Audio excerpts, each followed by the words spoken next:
একজন তো আমাদের কন্টিনেন্টেও আছে, আছে না? নাম বলবো? নাম বলতে আমার ঘৃণা লাগে, এই জন্য নাম বলি না। মুহাম্মদ সাল্লাল্লাহু আলাইহি ওয়াসাল্লামের পরে কেউ যদি নবুয়ত দাবি করে এবং কেউ যদি তাদেরকে অনুসরণ করে এবং এই ধর্মে কাউকে দীক্ষিত করায়, কোনো সন্দেহ নাই এ ব্যক্তি সুস্পষ্ট কাফের। যদি মুসলিমদের হাতে পলিটিক্যাল পাওয়ার থাকতো, এদের বিরুদ্ধে যুদ্ধ ঘোষণা করতে হতো।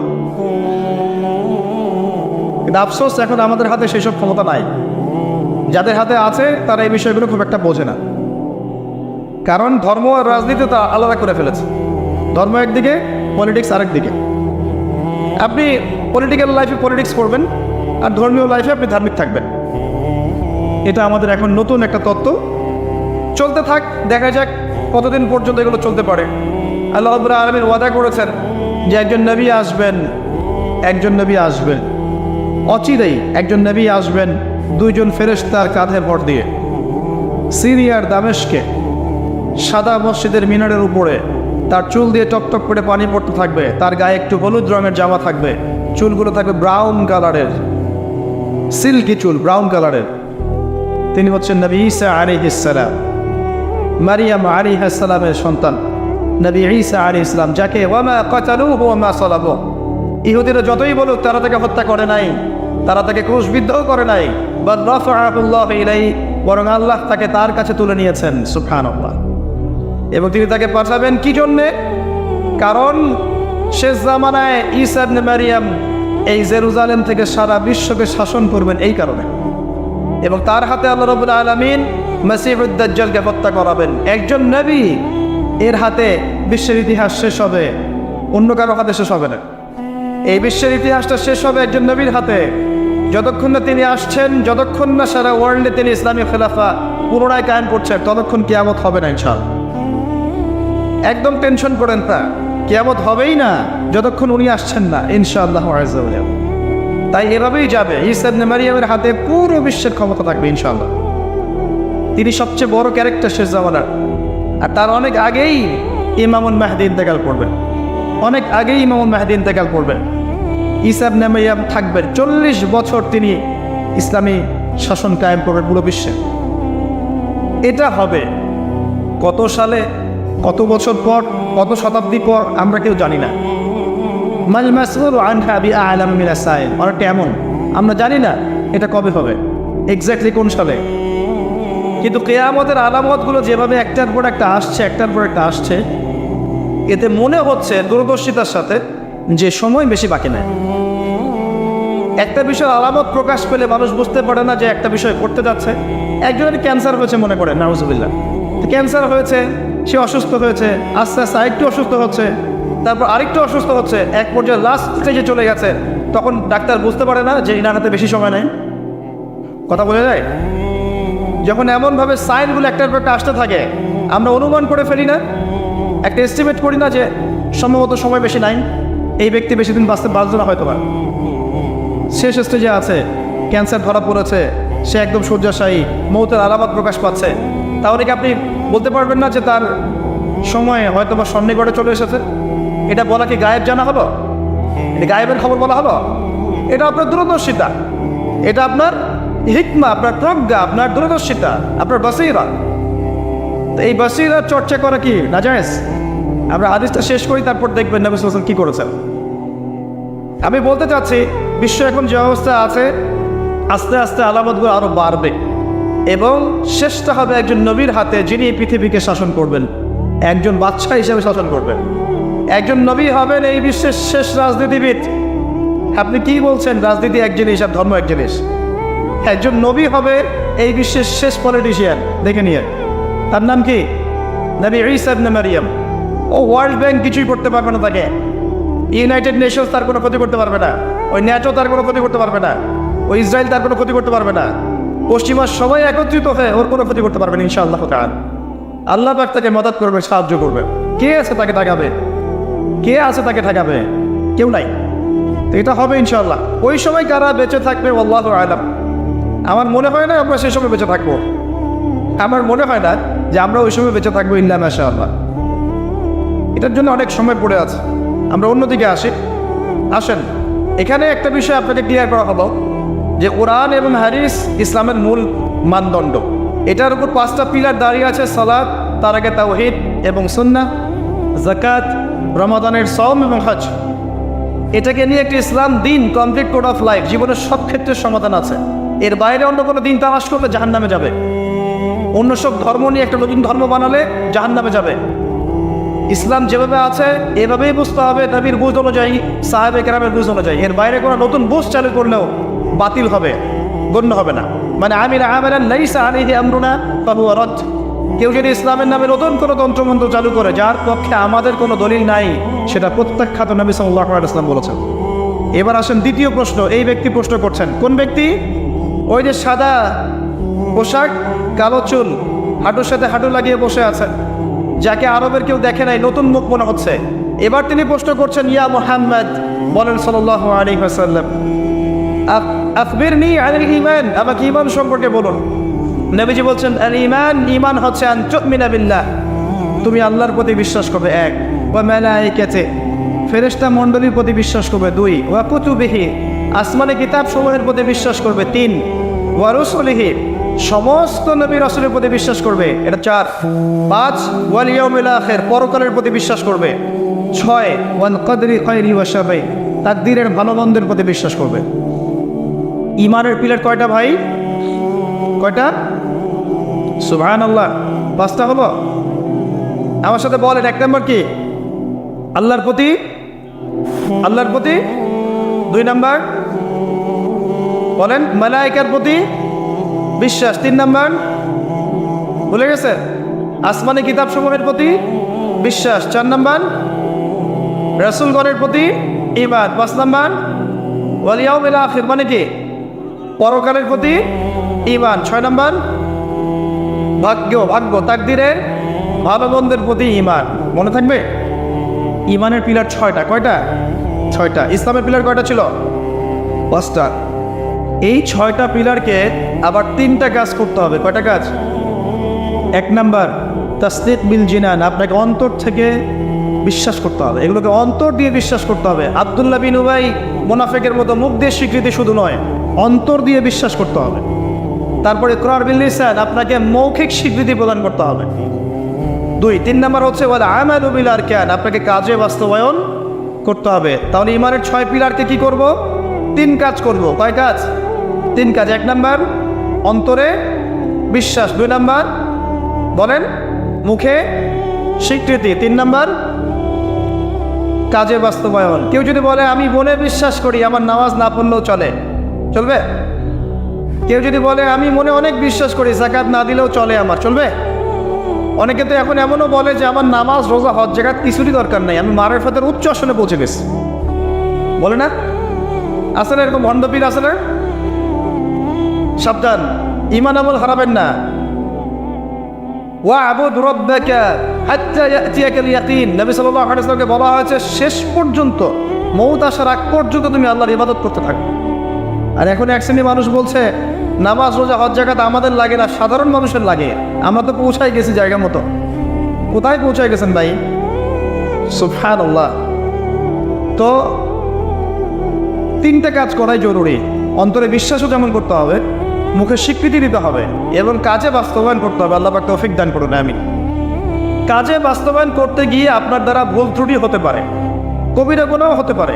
আপনি সুদ খেয়ে ফেলতে পারেন, জেনা করে ফেলতে পারেন, আপনি কি বলবো, হারাম খেতে পারেন, কবিরা গুনাহ করে ফেলতে পারেন, মিথ্যা বলতে পারেন, গীবত করতে পারেন, ইত্যাদি ইত্যাদি। অনেক বড় বড় পাপ করতে পারেন কাজ করতে গিয়ে। তখন আপনার জন্য তওবার দরজা খোলা আছে না নাই? মওত পর্যন্ত তওবার দরজা খোলা আছে না নাই? আপনার জন্য তওবার দরজা খোলা আছে, আপনি তওবা করে ফিরে আসতে পারবেন। কেউ যদি কবিরা গুনাহ করে, সে কি কাফের হয়ে যাবে? তাকে কি হত্যা করা লাগবে? লাগবে না। ইসলামের নামে যারা সন্ত্রাসবাদ ছড়িয়েছে, এরা এই আকীদায় বিশ্বাস করে। খারেজি আকীদাটাকে বলা হয়, কি বলা হয়? খারেজি আকীদা। যারা মনে করে কবিরা গুনাহ করলেই মানুষকে হত্যা করা যায়, সে হত্যাযোগ্য, এটা মনে করেই তারা মুসলিম কান্ট্রিগুলোর মধ্যে এই যে সন্ত্রাসবাদ ছড়িয়েছে। আকীদা বুঝতে পারছেন কোন জায়গায়? এই জায়গায় সমস্যা।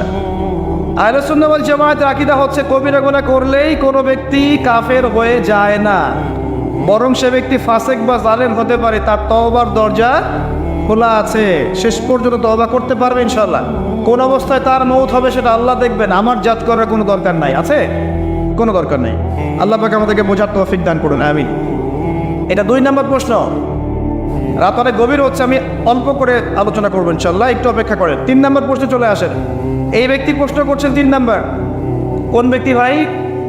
ওই যে হাঁটুর সাথে হাঁটু লাগিয়ে বসে আছেন, তার গায়ে কি রঙের জামা আছে, তার চুল কেমন, তাকে চেনা যায়? পরিচিত না অপরিচিত? অপরিচিত।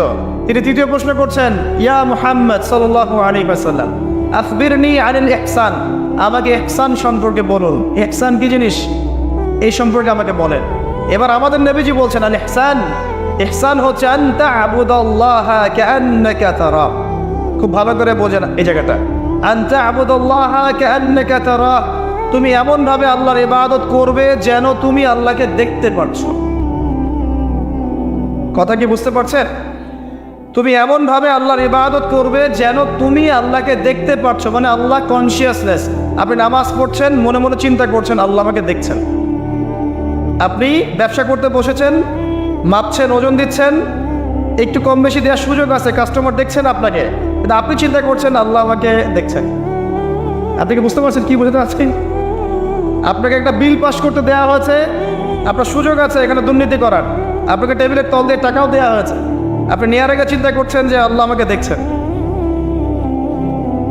আপনি আপনার বান্ধবীর সাথে পড়াশোনা করছেন ফ্রি মিক্সিংয়ে, আপনার বান্ধবী আপনাকে প্রপোজ করছে, চলো আমার সাথে একটু কফি খাও, চলো না একটু ঘুরে আসি, বান্দরবন ঘুরে আসি, চলো না একটু ঘুরে আসি। বললে কি সমস্যা? বন্ধু বান্ধব একসাথে ঘুরতেই পারে, আর আমি তো তোমাকে ভালোবাসি, তোমাকে বিয়ে করবো, সমস্যা কোথায়?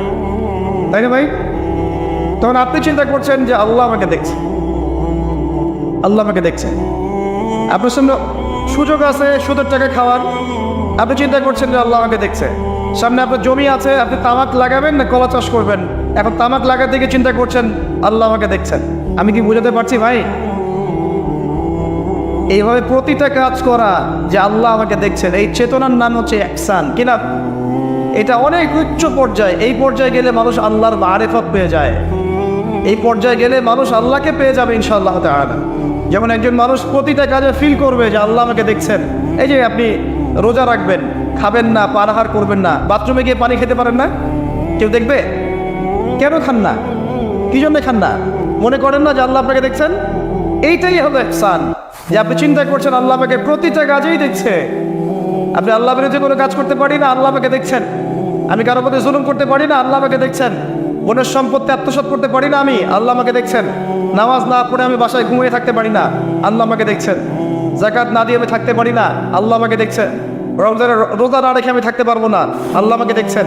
আমি পর্দা না করে বেহায়ের মতো চলতে পারি না, আল্লাহ আমাকে দেখছেন। এই চেতনার নাম কি? ইহসান। মনে থাকবে ভাই।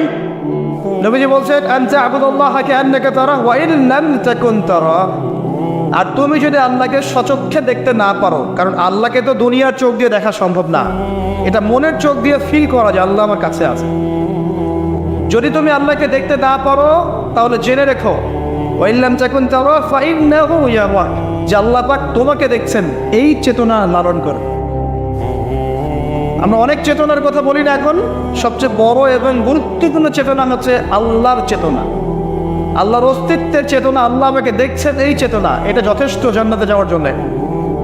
কোনো মানুষ যদি এভাবে চিন্তা করে যে আল্লাহ আমাকে দেখছেন, আমি আল্লাহকে দেখতে পাচ্ছি না, তো কি হয়েছে? আল্লাহ আমাকে দেখছেন, এই ব্যক্তি কি পাপ করতে পারবে? এই ব্যক্তি গোপনেও কি পাপ করতে পারবে? যদি পাপ করেও ফেলে তার মধ্যে অনুশোচনা আসবে না? আল্লাহ আমাকে দেখেছেন। যদি পাপ করেও ফেলে দেখবেন 2 রাকাত নামাজ পড়ে বলছে আল্লাহ আমাকে মাফ করে দাও। আমাদের চলতে ফিরতে পাপ হতে পারে, স্পেশালি যুবকদের পাপ বেশি হতে পারে। যদি পাপ হয়ে যায় হতাশ হবেন না, পাপ হয়ে গেছে হতাশ হবেন না। ওযু করবেন, জায়নামাজে দাঁড়াবেন, 2 রাকাত নামাজ পড়বেন, ওই পাপের কথা আল্লাহকে বলে ক্ষমা চাইবেন, ইনশাআল্লাহ আল্লাহ পাক আপনার গুনাহকে নেকি দিয়ে পরিবর্তন করে দেবেন ইনশাআল্লাহ। যতবার পাপ হবে ততবার নামাজে দাঁড়াবেন, ততবার ওযু করবেন, ততবার 2 রাকাত নামাজ পড়বেন এবং আল্লাহর কাছে ক্ষমা চাইবেন, ইনশাআল্লাহ আল্লাহ মাফ করে দেবেন। শয়তান আপনাকে হতাশ করতে চাইবে, ফার্স্ট্রেট করতে চাইবে। আরে তুমি অন্যায় করেছো, এত বড় বড় পাপ করেছো, তুমি পর্নোগ্রাফি দেখো, তুমি মেয়ের সাথে জেনা করেছো, তুমি মদ খাও, তুমি এই করো, তুমি কিভাবে আল্লাহর সামনে দাঁড়াবে, কোন মুখ নিয়ে দাঁড়াবে? এগুলো শয়তানের ওয়াসওয়াসা। কার ওয়াসওয়াসা? আল্লাহ পাক ক্ষমা করতে করতে ক্লান্ত হবেন না, আপনি ক্ষমা চাইতে চাইতে ক্লান্ত হয়ে যাবেন ইনশাআল্লাহ। আল্লাহ পাক এমন গফুর রহিম।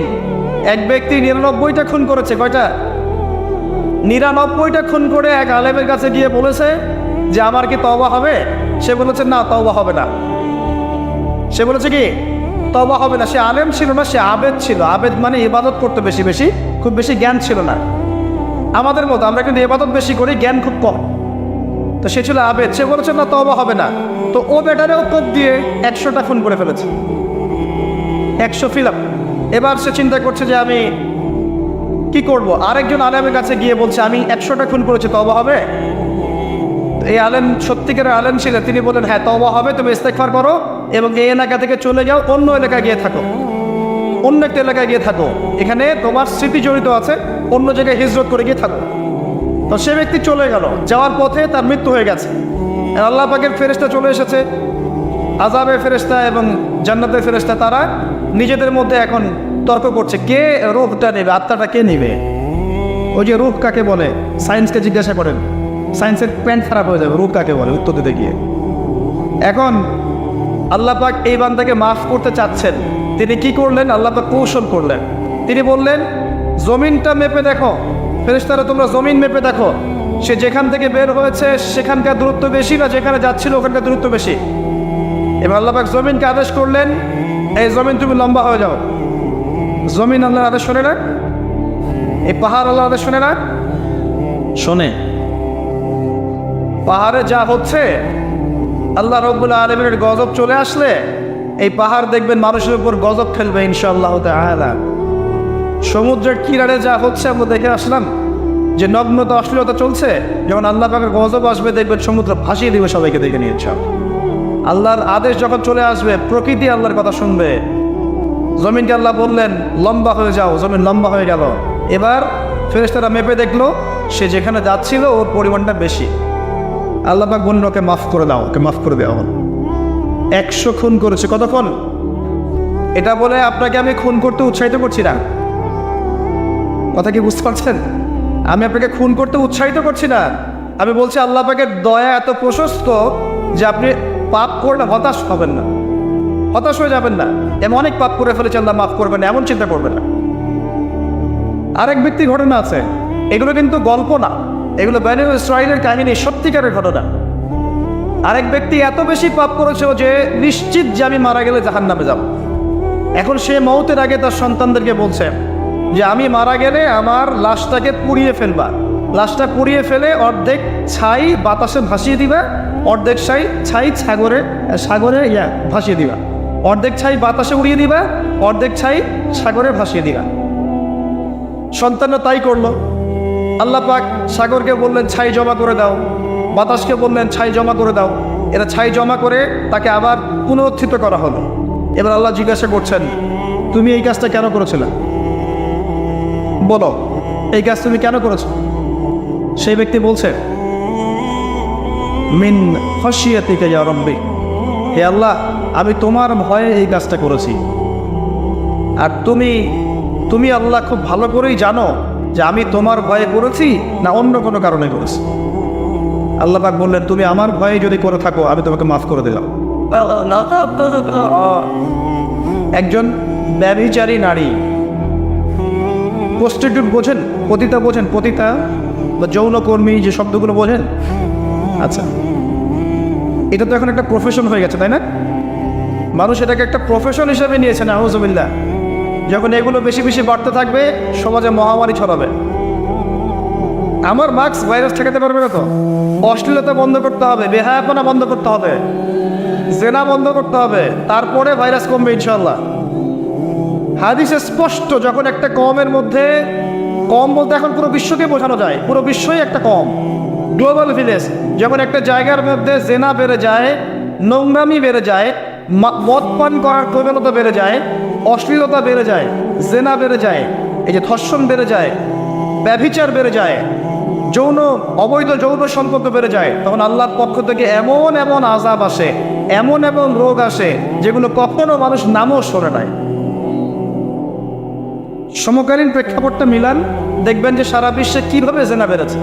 জেনা, পর্নোগ্রাফি, ধর্ষণা, পরকীয়ার, ব্যভিচার ঘরে ঘরে ঢুকে গেছে এখন। ঘরে ঘরে তো ভাইরাস ছড়াবে না তো কি ছড়াবে?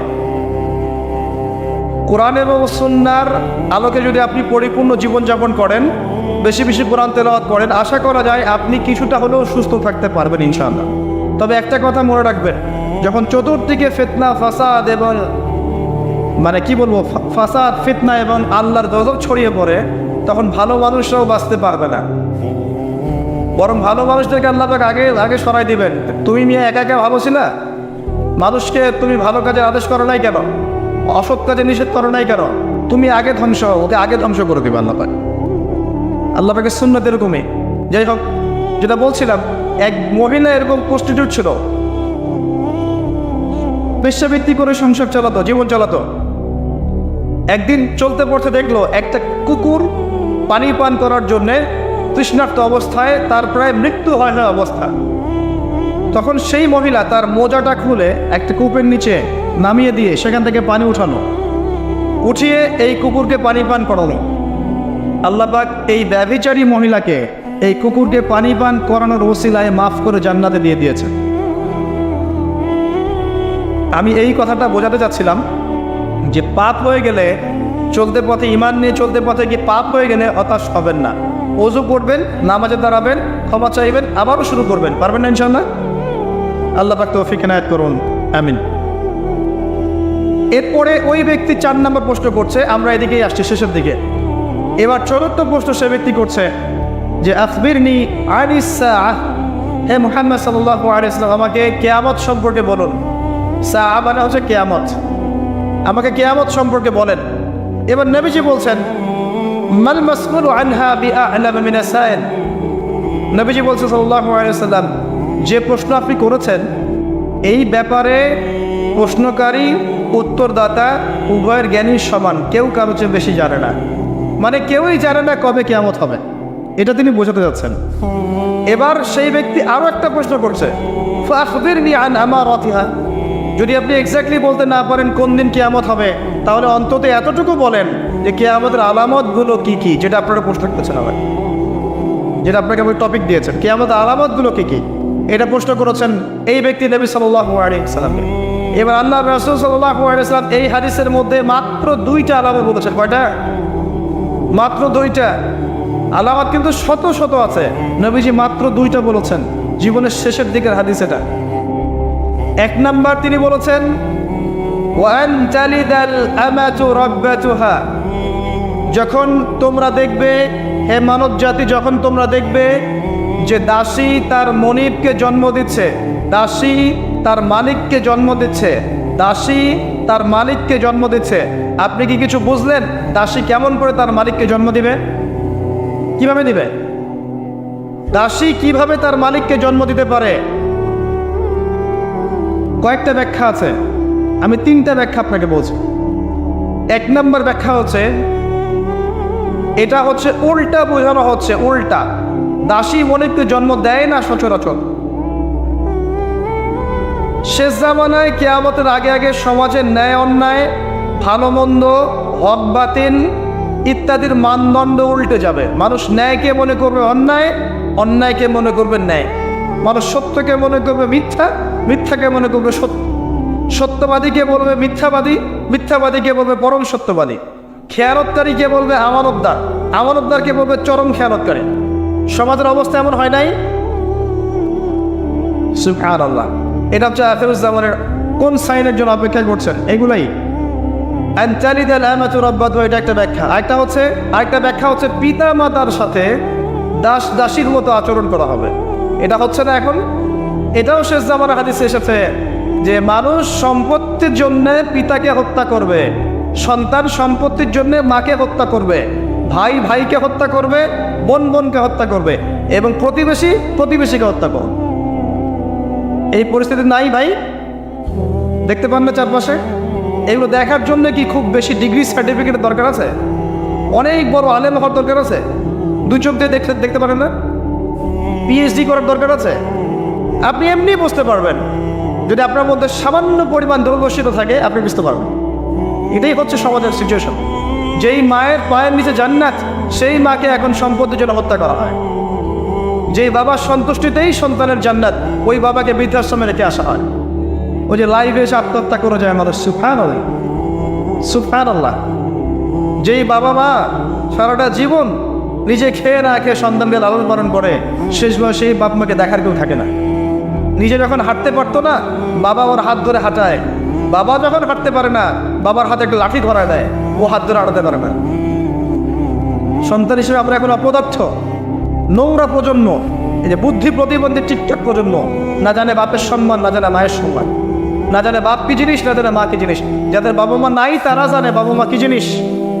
আমাদের মধ্যে যাদের বাপ মা মারা গেছে তারা জানে বাপ মা কি জিনিস, যাদের বেঁচে আছে এরা জানে না। নবী সাল্লাল্লাহু আলাইহি ওয়াসাল্লাম বলেছেন, ওই ব্যক্তির জন্য ধ্বংস যে ব্যক্তি পিতা মাতাকে পেয়েছে, তাদের খেদমত করে জান্নাত লাভ করতে পারে নাই। এই ব্যক্তির জন্য চরম ধ্বংস। পিতা মাতাকে কষ্ট দিয়েন না। মায়ের প্রসব বেদনার একটা সেকেন্ডের ঋণ আপনি শোধ করতে পারবেন না। লুকমান আলাইহিস সালাম তার সন্তানকে বলছেন, ইয়া বুনাইয়া লা তুশরিক বিল্লাহি ইন্নাশ শিরকা লাযুলমুন আযীম ওয়া ওয়াসাইনা লিল-ইনসানা বিওয়ালিদাইহি হুসনা। তোমার পিতামাতার সাথে ভালো আচরণ করো। আমালাতহু উম্মুহু ওয়াহনান আলা ওয়াহন। তোমার মা তোমাকে কষ্টের পর কষ্ট লালন করে সহ্য করে এই যে প্রসব করেছে। ওয়াফিসালুহু ফি আমাইন, 2 বছর দুধ পান করিয়েছে। এই ঋণ শোধ করতে পারবে কেউ? আল্লাহ পাক আমাদেরকে বোঝার তৌফিক দান করুন। আল্লাহ পাক আমাদেরকে পিতা মাতার খেদমত করার তৌফিক দান করেন, আমিন। আনতালিদাল আমাতু রাব্বাতুহা, দাসী মনিবকে জন্ম দিবে মানে দাস দাসীর মতো আচরণ করা হবে পিতা মাতার সাথে। এটা এখনকার সাইন। আপনি এই বিশ্বের দিকে তাকান, দেখেন কি হচ্ছে। আরেকটা ব্যাখ্যা কি হতে পারে, এটা আমি এখন করতে পারবো। এই ব্যাখ্যা আজকে থেকে 500 বছর আগে করা সম্ভব ছিল না। সত্যি সত্যি দাসী মনিবকে জন্ম দিবে। কিভাবে? মনে করেন একটা রাষ্ট্রের নাম সিঙ্গাপুর। কি নাম? আচ্ছা, ওইখানকার মেয়েরা খুবই আধুনিক, ফ্যামিনিস্ট। ফ্যামিনিস্ট মানে হচ্ছে নারীবাদী। নারী পুরুষের কোনো ভেদাভেদ নাই, কাঁধে কাঁধ মিলিয়ে সব করবো, ওকে ফাইন। এখন তারা তাদের কেরিয়ারের পিছনে ছোটে। সকালবেলা উঠেই জব এবং চাকরি, কেরিয়ার ইত্যাদি ইত্যাদি। বিয়ে শাদী করেছে, ফর্মালিটিস করতে হয়। কেউ কেউ আবার ওই লিভ টুগেদার থাকে, কেউ কেউ মেয়ে মেয়েকে বিয়ে করে ইত্যাদি ইত্যাদি। কেউ ছেলে ছেলেকে বিয়ে করে, এমনও চলছে এখন আর কি। তো কেউ কেউ আবার ভুল করে বিয়ে করে ফেলেছে। এখন সন্তান হয়ে গেছে, একটা সন্তানকে তো মানুষ করার সুযোগ নাই, সন্তানকে ডে কেয়ার সেন্টারে দিয়ে এসেছে। আবার কারো কারো সন্তান নেয়ার মতো সময়ই নাই, ক্যারিয়ার নিয়ে ব্যস্ত। কথা বুঝতে পারছেন? সন্তান 7 মাস 9 মাস পেটে ধারণ করব, আবার এই সিজার বা নর্মাল ডেলিভারি, আরও 2 বছর কষ্ট ইত্যাদি ইত্যাদি। দরকার কি সন্তান নেয়ার? কী করা যায়? দরিদ্র দেশগুলো থেকে মেয়েকে হায়ার করা। যেমন দরিদ্র দেশ মনে করেন যে আমাদের ধরেন মালদ্বীপ বা আমাদের শ্রীলঙ্কা বা আমাদের আফগানিস্তান বা আমাদের অন্য অন্য যেগুলো দরিদ্র কান্ট্রি আর কি, ইন্দোনেশিয়া থেকে বেশি নেওয়া হয়, যেগুলোর মাথা পিছু অনেক কম। আচ্ছা, একটা দরিদ্র দেশের মেয়েকে নিয়ে এসে একজন পুরুষ স্পার্ম মানে শুক্রাণু, তার যে শুক্রাণুটা আছে, এই শুক্রাণুটা বিশেষ পদ্ধতিতে ওই মেয়ের ওই ডিম্বাণুর সাথে মিলিত করে ইনজেক্ট করা হয়। আমি কি বোঝাতে পারছি? একটু বোঝার চেষ্টা করেন। শুক্রাণুটাকে নিয়ে মেডিকেল সায়েন্সের এখন অনেক পদ্ধতি আছে, এর মধ্য দিয়ে শুক্রাণু ডিম্বাণুকে একসাথে একত্রিত করে গর্ভের মধ্যে রেখে দেওয়া হয়। এবার এখানে বাচ্চা কনসেপ্ট করে, আস্তে আস্তে আস্তে বাচ্চা বড় হচ্ছে। কার পেটে বাচ্চা বড় হচ্ছে? ওই গরিব মেয়েটা। আর শুক্রাণু কার? ওই বড় লোকের। কথা বুঝতে পারছেন কি? যার স্বামী আর স্ত্রী দুজনে ব্যস্ত, সন্তান নেওয়ার ফুরসত নাই, স্ত্রীর সন্তান নেওয়ার ফুরসত নাই, স্ত্রী ব্যস্ত ক্যারিয়ারের পিছনে, ফ্যামিলিস্ট। এবার 9 মাস এই মেয়েটাকে খুব ভালো মতো খাওয়ানো হবে, ভালো খাওয়ানো হবে, ফ্রেশ পানি খাওয়ানো হবে, ফ্রেশ খাবার, একদম তত্তাজা একটা বাচ্চা চাই। 9 মাস পরে এই মেয়ে বাচ্চা খালাস করলো, সিজার হলো বা নর্মাল ডেলিভারি হলো। আর সিজার আজকে থেকে 100-200 বছর আগে ছিল না। নতুন একটা পদ্ধতি এসেছে, পেট কাটা হবে, বাচ্চা বের করে ফেলা হবে। সুবহানাল্লাহ। মনে হয় গরু ছাগল হাঁস মুরগির বাচ্চা হয়, মানুষের বাচ্চা সিজার ছাড়া হইতে পারে না। এটা যে শেষ জামানের হাদিসে আছে, আপনাকে বললে আপনি বিশ্বাস করবেন? আখিরুজ জামান কিয়ামতের আলামতের যতগুলো হাদিস আছে, এর মধ্যে একটা এরকম হাদিস আমি পড়েছি যে শেষ জামানায় মেয়েদেরকে ধরা হবে, ওদের পেট কেটে ফেলা হবে। আর কোন নিদর্শনের জন্য অপেক্ষা করছেন? শেষ জামানায় মেয়েদেরকে ধরা হবে। মেয়ে রাজি না থাকলেও বোঝানো হবে সিজার না করতে বাচ্চা বাঁচবে না। মেয়ে রাজি না থাকলেও, পরিবার রাজি না থাকলেও বোঝানো হবে বিজনেস, যে সিজার না করলে আপনার মেয়েকে বাঁচানো যাবে না, আপনার সন্তানকে বাঁচানো যাবে না, পরিস্থিতি খুবই খারাপ। এমনভাবে ব্রেইন ওয়াশ করা হবে, ভয়ে বাচ্চা, মা বলবে হ্যাঁ করেন, সিজার করেন, বাবা বলবে হ্যাঁ করেন, কোনো সমস্যা নেই, জানেন।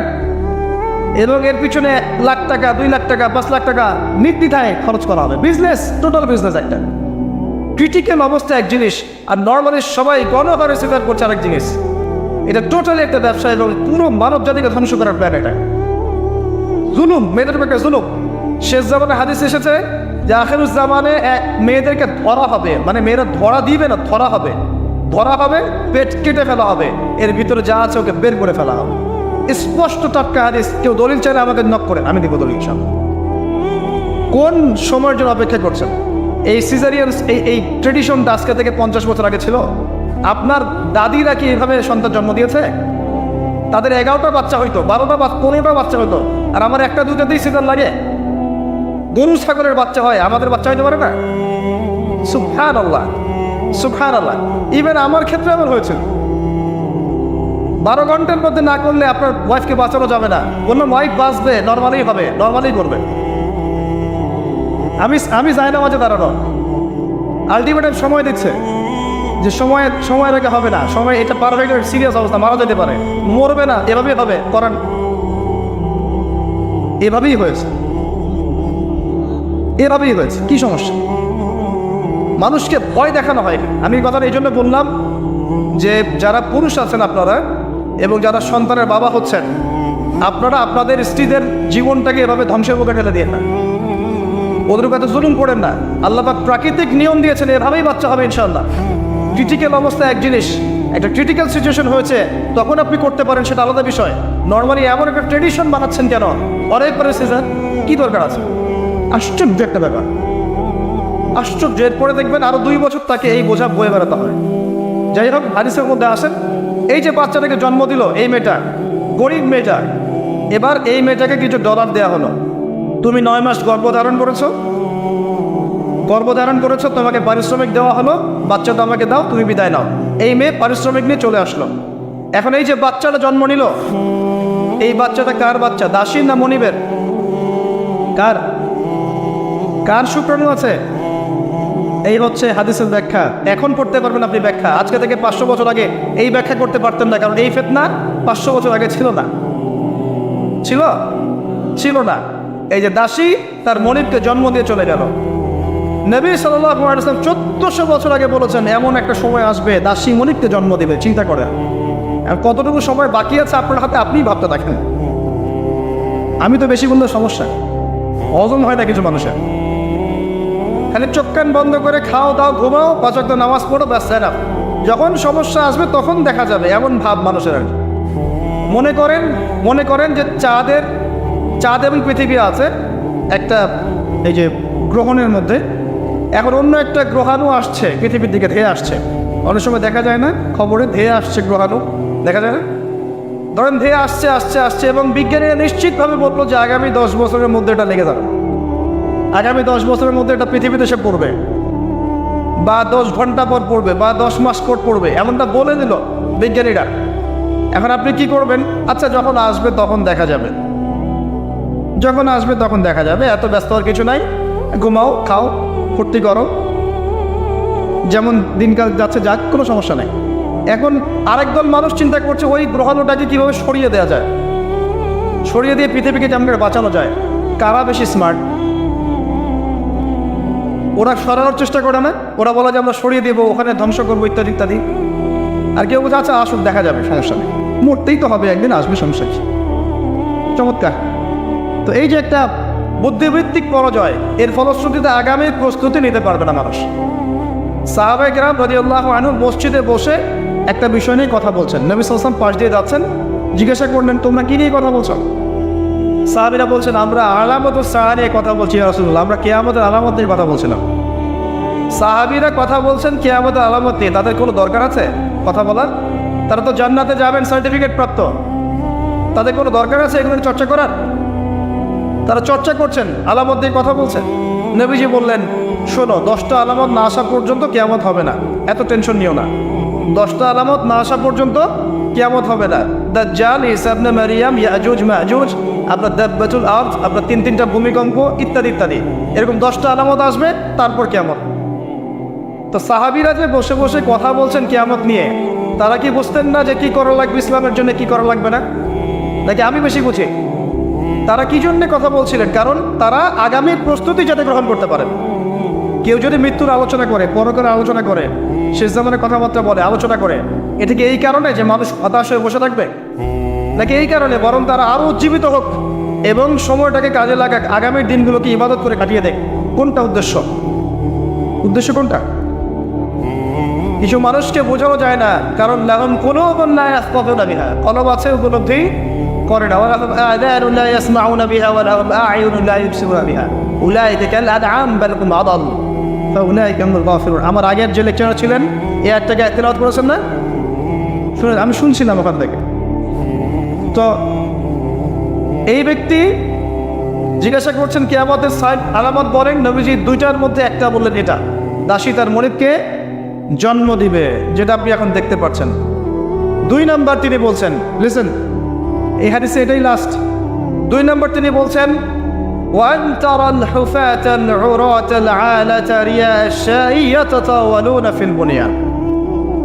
যখন তুমি দেখবে যে সমাজের সবচেয়ে দরিদ্র শ্রেণীর মানুষ, যাদের পায়ে স্যান্ডেল ছিল না এবং গায়ে কোনো জামা ছিল না, পায়ে স্যান্ডেল ছিল না, কত দরিদ্র চিন্তা করেন, গায়ে জামা ছিল না, কত দরিদ্র চিন্তা করেন, এরা ইয়াতাতাওয়ালুনা ফিল বুনিয়ান, উঁচু উঁচু অট্টালিকা নির্মাণের প্রতিযোগিতা করবে। প্রতিযোগিতা, কম্পিটিশন। নির্মাণ করবেটা বলা হয়নি, কম্পিটিশন করবে। তোমার 10 তো আমার 15, তোমার 15 আমার 20, তোমার 100 আমার 200, কম্পিটিশন করবে। আজকে থেকে 200 বছর আগে পৃথিবীর দিকে তাকান, পৃথিবীর এই প্রত্যেকটা শহর, বড় বড় নগরগুলোতে এত উঁচু উঁচু কনস্ট্রাকটিভ বিল্ডিং ছিল, এই প্রতিযোগিতা ছিল। সুবহানাল্লাহ, কোন সাইনের জন্য অপেক্ষা করছেন? এখন আপনাকে বলে, যে ব্যক্তির পায়ে স্যান্ডেল নাই, গায়ে জামা নাই, সে কিভাবে এটা করতে পারে? উত্তর দেন, কিভাবে সম্ভব বলেন? কে বলছেন? এক ভাই বলছেন সুদ। এক্স্যাক্টলি রাইট অ্যান্সার, সুদ। আপনি যান, সুদের লোন নেন, বিল্ডিং তোলেন এবং সারা জীবনের ঘানি টানতে থাকেন, লোনের ঘানি টানতে থাকেন, প্রতিযোগিতা করতে থাকেন। সুদের মধ্য দিয়ে বড় লোকের কোনো ক্ষতি হয় না, বড় লোক আরও ধনী হতে থাকে, সুদের মধ্য দিয়ে দরিদ্র হতে থাকে। ব্যাংক ওই যাকে লোন দিয়েছে ওর রক্ত চুষবে, আর এ যে লোন নিয়ে বাড়ি করেছে এ ভাড়াটিয়ে রক্ত চুষবে, আর ভাড়াটিয়ে ভাড়া দেওয়ার জন্য দুর্নীতির আশ্রয় নেবে, অসৎ পথে যাবে, সমাজের কাঠামোটা কলাপ করে ফেলবে। একটা প্রবলেমের সাথে আর অনেক বিষয় জড়িত থাকে। 1 নাম্বার হচ্ছে রিবা, যার মধ্য দিয়ে এটা করা সম্ভব। আর 2 নাম্বার হচ্ছে কি? আত্মসাৎ, অন্যের সম্পদ অন্যায়ভাবে আত্মসাৎ করতে পারলে আপনি রাতারাতি এই পর্যায়ে যেতে পারবেন ইনশাল্লাহ। অন্য পদ্ধতি আছে? একজন মানুষ হালাল খেয়ে হালাল পথে থেকে খুব সহজ এরকম 10, 20, 50 তলা বিল্ডিং করা খুব সহজ? এত সহজ না, এত সহজ না। এই হাদিসে নবী সাল্লাল্লাহু আলাইহি ওয়াসাল্লাম এই 2টা আলামত বলেছেন। অন্যান্য হাদিসগুলোতে তিনি আরও অনেক কথা বলেছেন। ফর এক্সাম্পল, আমি কয়েকটা বলে শেষ করছি, বড় বড় কয়েকটা বলছি। ফর এক্সাম্পল, শিরিক বেড়ে যাবে। কি বেড়ে যাবে? শিরিক বেড়ে যাবে। ভণ্ড নবীদের আগমন ঘটবে, সময়গুলো সংক্ষিপ্ত হয়ে আসবে। একটা বছর একটা মাসের মতো চলে যাবে, একটা মাস একটা সপ্তাহের মতো চলে যাবে, একটা সপ্তাহ একটা দিনের মতো চলে যাবে। সময় কি দ্রুত যাচ্ছে না? আপনি কি বুঝতে পারছেন সময় দ্রুত যাচ্ছে? চাঁদ দ্বিখণ্ডিত হয়ে যাবে। চাঁদ কিন্তু দ্বিখণ্ডিত হয়ে গেছে, চাঁদ দ্বিখণ্ডিত হয়ে গেছে। সূরা কমারের 1 নম্বর আয়াত পড়ে দেখেন। বেশি বেশি আল্লাহর গজব আসবে, মহামারী আসবে, ঝড়, জলোচ্ছ্বাস, প্রাকৃতিক দুর্যোগ বেশি বেশি আসতে থাকবে এবং এমন এমন সব রোগের আবির্ভাব ঘটবে যেগুলো কখনোই ছিল না পৃথিবীতে। এইডসের নাম মানুষ আগে শুনেছিল? HIV-র নাম মানুষ শুনেছে? এখন এইসব যে ভাইরাস চলছে এগুলোর নাম আগেকার জেনারেশন শুনেছিল কখনো? এরপরে যেগুলো আসবে সেগুলো আমরাও শুনি নাই, আমাদের পরের প্রজন্ম শুনবে। এটাই শেষ না, আরও আসবে। নবীজি আরও বলে গেছেন, বেশি থেকে বেশি মানুষ সুদ খাবে। যে ব্যক্তি সুদ থেকে দূরে থাকতে চাইবে তার গায়েও এসে সুদের ছিটা ফোটা লাগবে। মুসলিমদের মধ্যে বিভক্তি বেড়ে যাবে, আপোষে হানাহানি কাটাকাটি বেড়ে যাবে, হারাজ হত্যাকাণ্ড বেড়ে যাবে, এত বেশি হত্যাকাণ্ড হবে, যে মানুষকে হত্যা করছে ও জানবে না কেন হত্যা করছি, যে নিহত হবে সেও বুঝবে না কেন আমাকে মারা হবে। প্রথম বিশ্বযুদ্ধের ইতিহাস একটা লেকচারে বলেছি, সেকেন্ড ওয়ার্ল্ড ওয়ারের ইতিহাসটা বলেছিলাম। এগুলো দেখেন সারা বিশ্বে কত মানুষকে মারানো হয়েছে বিগত শতাব্দীতে, 100-150 বছর দেখে নিন। হারাজ, হত্যাকাণ্ড, প্রচুর হত্যাকাণ্ড। প্রথম ওয়ার্ল্ড ওয়ারেই মিনিমাম 3 থেকে 4 কোটি মানুষকে মারা হয়েছে। দ্বিতীয় ওয়ার্ল্ড ওয়ারে 7 থেকে 8 কোটি মানুষকে মারা হয়েছে। সামনে যেটা আসবে ওখানে দেখবেন পৃথিবীর 1/3 মানুষই শেষ। অপেক্ষা করতে থাকেন। আরো বলেছেন জেনা বাড়বে, জেনা ঘরে ঘরে জেনা থাকবে। আরো বাড়বে পরকীয়া, ব্যভিচার, আপনার পারিবারিক কাঠামো ভেঙে যাবে, সমাজের বন্ধন বলে কিছু থাকবে না, ভেঙে যাবে। এটা তিরমিজিতে আছে হাদিসটা। মসজিদগুলো হবে চাকচিক্যময়, হেদায়েত শূন্য শেষ জামায়। দেখেন মসজিদগুলো এক একটা তাজমহলের মতো, ভিতরে হেদায়েত নাই। ইসলামের খালি নাম থাকবে, মানুষ ইসলামের মূলনীতি থেকে সরে আসবে। কোরআনের খালি মাসহাফ থাকবে, মানুষ কোরআনের শিক্ষা থেকে সরে আসবে। মানুষ কোরআন পড়বে, কোরআনের মূল মেসেজগুলো, মূল নীতিগুলো ওর গলার নিচে নামবে না। হাদিস, মানুষ কোরআন পড়বে, কোরআনের শিক্ষাগুলো গলার ভিতরে ঢুকবে। আছেন এখন আপনি দেখেন কত মানুষকে দেখবেন কোরআন পড়তে জানেই না অর্থ কি জিনিস। আর যদি কেউ বলে অর্থ পড়ার দিকে উৎসাহিত করে, অর্থ পড়া উচিত, অর্থের দিকে যান, বলবে ওকে আবার বিতর্কিত করা শুরু করে দিই। মানুষকে তো উৎসাহ দেওয়া দরকার যে আপনারা অর্থ পড়েন, তাহলে কোরআনের মূল মেসেজটা বুঝতে পারবেন। একজন আলেমের কাজ কি? মানুষকে কোরআনের মূল মেসেজটা শিক্ষা দেয়া, উৎসাহিত করা। আপনি তেলাওয়াত করলে তো নাকি পাবেনই, অবশ্যই প্রত্যেক হরফে 10 নাকি পাবেন, কিন্তু তেলাওয়াত করলেই কি অর্থ বুঝতে পারবেন? অর্থ না বুঝলে কি ভিতরের কথাগুলো হজম করতে পারবেন, শিখতে পারবেন? এটা বোঝার জন্য কি লাগে ভাই? সামান্য কমন সেন্স যথেষ্ট। নবীজি বলেছেন জেনা বাড়বে এবং নারীদের সংখ্যা বাড়বে, মেয়েদের সংখ্যা বাড়বে। মেয়েদের সংখ্যা বাড়তে থাকবে। এমন একটা সময় আসবে প্রত্যেক একজন পুরুষের জন্য 40 জন মহিলার দায়িত্ব চলে আসবে। স্ত্রী না ভাই, হয়তো খুশি হওয়ার দরকার নেই, স্ত্রী কথা বলা হয়নি। 40 জন মহিলার দায়িত্ব চলে আসবে। আপনার মা, বোন, খালা, ফুফু সব মিলে দেখবেন 40টা ফ্যামিলি আপনাকে টানতে হচ্ছে, আপনি একজন পুরুষ। আস্তে আস্তে এগুলো বাড়ছে না? বাড়ছে। মহিলারা পুরুষদের পোশাক পরবে আর পুরুষেরা মহিলার পোশাক পরবে, এটা বড় সাইন। আরেকটা সাইন আছে যে মহিলারা এমন পোশাক পরে রাস্তাঘাটে ঘুরবে যেই পোশাক পরেও তারা নগ্ন থাকবে। নিসাউন কাসিয়াতুন আরিয়াহ মুইলাতুন মামিলাত। আখির জামানে এক শ্রেণীর নারী বের হবে যারা পোশাক পরেও নগ্ন থাকবে, অন্যকে আকৃষ্ট করবে, অন্যের দিকে নিজেও আকৃষ্ট হবে। আপনাদের এখানে এই ট্রেডিশন নাই? বলতে থাকলে ভাই রাত শেষ হয়ে যাবে, আমি আলোচনা গুটিয়ে নেওয়ার চেষ্টা করছি। মূল কথা হচ্ছে ভাই যে আলামতুস-সা নিয়ে কথা বললে অনেক কথা বলা যায়। মূল বিষয়টা হচ্ছে আমাদের ইসলামের বেইজ, ইসলামের পিলার। মূল বিষয় হচ্ছে ঈমান, মূল বিষয় হচ্ছে ইহসান এবং আগামীর বিশ্ব সম্পর্কে সচেতনতা। যখন আমি দেখছি যে একটার পর একটা আলামত আসতেই আছে এবং যেতেই আছে, এবং এই বিশ্ব যা দেখছে আগামী বিগত বিশ্বটা দেখে নাই, তখন আমাদের উচিত প্রথমত সতর্ক হওয়া। প্রথম কাজ কি করা উচিত? সতর্ক হওয়া উচিত। তারপর তওবা করা উচিত, খালেস তওবা করে ফিরে আসা উচিত। যারা নামাজ পড়ি না, নামাজ ধরা উচিত। যারা নামাজ পড়ি, জামাতে নামাজ পড়া উচিত। আমাদের উচিত হালাল রিজিক অন্বেষণ করা। আমাদের উচিত জ্ঞান অর্জন করা, পড়াশোনা করা, কোরআন হাদিস পড়াশোনা করা, গবেষণা করা, স্টাডি করা এবং সন্তানদেরকে এগুলো শেখানো। আমাদের উচিত মানব সেবায় কাজ করা, উচিত আদর্শ পরিবার গঠন করার চেষ্টা করা, যুব সমাজকে দিনের ভালো ভালো কথাগুলো বলা, ওদেরকে হারাম পথ থেকে ফিরিয়ে আনার চেষ্টা করা, মা বোনদেরকে পর্দায় রাখার চেষ্টা করা, এবং আমাদের কাছে যতটুকু সামর্থ্য আছে আমাদের জানমাল, সময়, শ্রম, কথা, আমাদের কলম ইত্যাদি, এগুলোকে দিয়ে দিন ইসলামের খেদমত করার চেষ্টা করা, যাতে আগামী দিনে যে বিশ্বটা আসবে ওই বিশ্বে আমাদের সন্তানরা ইসলাম নিয়ে বাঁচতে পারে। এটাই তো হওয়া উচিত। এর চেয়ে বেশি আমাদের কী করার আছে? আল্লাহ পাক আমাদের সবাইকে ইসলামের এই কাজগুলোকে করার তৌফিক দান করুন এবং আখিরুজ্জামান সম্পর্কে সচেতন থাকার তৌফিক দান করুন। এবার এই ব্যক্তি চলে যাচ্ছেন শেষ করে। কোন ব্যক্তি ভাই? সাদা ব্যক্তি, হ্যাঁ। এই ব্যক্তি চলে যাচ্ছেন আর উমর রাদিয়াল্লাহু আনহু পাশে বসে আছেন। তিনি বলছেন ফালাবিথতু মালিয়ান, আমি চুপচাপ বসে থাকলাম এই ব্যক্তি উঠে চলে গেল। সাহাবায়ে কেরাম বসে থাকলেন চুপচাপ, যেন গাদের মধ্যে পাখি বসে আছে। এবার নবী সাল্লাল্লাহু আলাইহি ওয়াসাল্লাম কিছুক্ষণ চুপচাপ বসে থাকলেন, মাথা নিচু করে। এবার তিনি বললেন, ইয়া ওমর, হে ওমর, আতাদরি মানি সাইল, তুমি কি জানো এই যে ব্যক্তি প্রশ্ন করতে এসেছিল, এই ব্যক্তি কে ছিল? ওমর, তুমি কি জানো? ওমর ইবনে খাত্তাব বলছেন, আল্লাহু ওয়া রাসূলুহু আ'লাম, আল্লাহ এবং তার রাসূল ভালো জানেন কে ছিল, আমি তো জানি না। তখন নবী সাল্লাল্লাহু আলাইহি ওয়াসাল্লাম বলছেন, ইন্নাহু জিবরিল, এই ব্যক্তি ছিল জিবরাইল আলাইহিস সালাম। সুবহানাল্লাহ। আতাকুম ইউআল্লিমুকুম দীনাকুম, তিনি এসেছিলেন তোমাদেরকে তোমাদের দ্বীন ইসলাম শেখাতে। কি জন্য এসেছিলেন? প্রশ্নোত্তরের মাধ্যমে তোমাদেরকে তোমাদের দ্বীন ইসলাম শেখাতে এসেছেন। জিবরাইল আলাইহিস সালাম মাটিতে এসেছেন, মানুষের রূপ ধরে।